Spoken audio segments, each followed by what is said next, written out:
I just realized I forgot to do the confidence interval. So let me go ahead and do that. We're doing a 98% confidence interval for this problem. And so essentially what I want to do is start out with y bar, add or subtract the margin of error, t times the standard error. Okay. Now we have, again, almost everything. So we know that y bar is 1.9 million, so just plug that in. And then t, we're going to have to look up. And then standard error we know is 0.06. All right. Now, because degrees of freedom will be one less than the sample size, my degrees of freedom is 55. So when I look at my table, though, what I see is it's going to be somewhere, I have to look up between 50 and 60. And it sort of depends. If you're in my class, I'm a little bit more conservative, and I say just go for the smaller degrees of freedom, regardless of how close it is to the upper boundary. So even if I had, like, say, 59 degrees of freedom, I wouldn't use 60, I would use 50. So if you're in my class, let's see here. If you're in my class, then what you would use is 50, and it was a 98% confidence, so you'd be using 2.403. And if you're using the book, the author tends to go with what's closer. So since the degrees of freedom would be 50, what was that, 5 I think it was?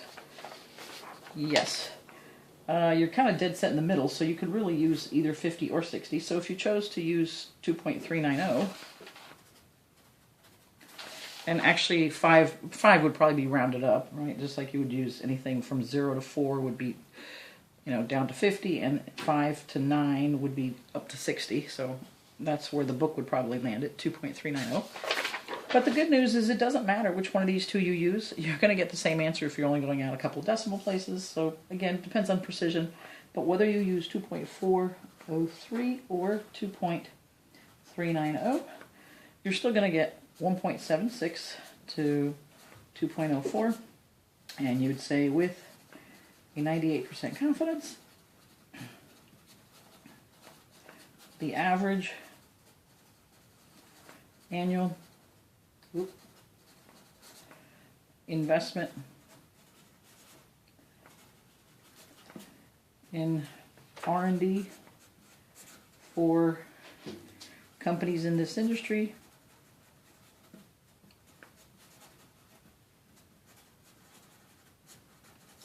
is between